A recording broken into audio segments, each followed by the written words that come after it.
আমরা যে প্রায় সময় কথা বলতে গিয়ে দেখবেন অনেক মানুষ বলে থাকে বাল। দেখবেন একজন মানুষের কোনো কিছু পছন্দ হয় নাই, সে কোনো কারণে তার উপরে রেগে আছে, দেখবেন হঠাৎ করে সে বলে ধুর বাল, এইগুলো তুই বলিস না। আপনি কি জানেন যে এই বাল শব্দটা বলার মধ্য দিয়ে মুসলমানদের জন্য কতটা ক্ষতি রয়েছে? বাল শব্দটি হিন্দি ভাষায় যে চুলের অর্থ দাঁড়ায়, সেটি কিন্তু বাংলা ভাষার মানুষেরা যে শব্দ বলে থাকে সেই অর্থ দাঁড়ায় না। কিন্তু বাংলা ভাষার মানুষেরা যে বাল শব্দ বলে, এটার অর্থ কিন্তু চুল দাঁড়ায় না, এটা দাঁড়ায় ইতিহাস থেকে হারিয়ে যাওয়ার এক দেবতার নাম।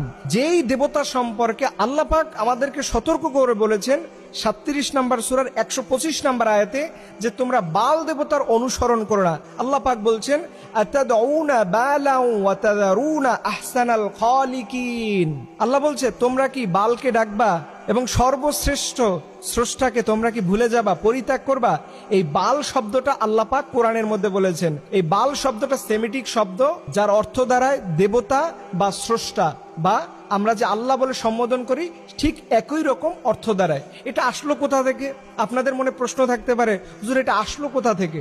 এটা আসছে মুসা আলাইহিস সালাম যখন আল্লাহর নির্দেশে 40 দিনের একটা ধ্যান করার জন্য তুর পাহাড়ে গেলেন, তখন ওনার যে অনুসারীরা ছিল তাদেরকে বলছে তোমরা যতটুকু আল্লাহর পক্ষ থেকে নিয়ম পেয়েছো এটাই মানবা। কিন্তু তার মধ্যে একজন ছিল সামিরি নামের। এই সামিরি কি করলো, হঠাৎ কিছুদিন যাওয়ার পরে সে একটা গরুর মূর্তি করলো এবং এই গরুর পূজা শুরু করলো। দেখবেন এই সামিরির যে তৈরি করা যে গরুটা ছিল, সেই গরুর যে শিং ছিল, শিংয়ের মাঝখানে দেখবেন সূর্য দেখা যায়।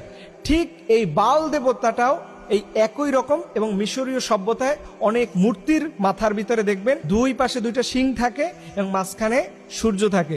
দেখেন এই শব্দগুলো, এটা হয়তো অনেকের কাছে বলবেন যে হুজুর এটা কি বলতেছেন, এটা কি কোনো সাবজেক্ট হলো, এগুলো কি আলোচনা কোনো বিষয় হলো? দেখেন এই সামিরির মাধ্যমে সেই সময়ের মুসা আলাইহিস সালামের মানুষেরা তারা সবাই আল্লাহর পানিশমেন্ট পাবেন। আল্লাহর সামনে সবাইকে অপরাধী হতে হবে শুধুমাত্র ওই গরুর পূজা করার কারণে, এই শিরিক করার কারণে, শুধুমাত্র এই বাল দেবতাকে অনুসরণ করার কারণে। অথচ আমরা খুব সহজেই এইগুলো বলতেছি, আমরা জানিও না কোন শব্দটা বললে ইসলামের দৃষ্টিকোণে রাইট আছে, কোন শব্দটা বললে ইসলামের দৃষ্টিকোণে রং আছে, এটা আমরা অনেকেই জানি না। কিন্তু আফসোসের বিষয় প্রিয় ভাইয়েরা, আমরা আমাদের লাইফে, আমাদের জীবনে যতদিন পর্যন্ত থাকি না কেন, সবার আগে ভাগে আমাদের ইসলামকে অনুসরণ করতে হবে।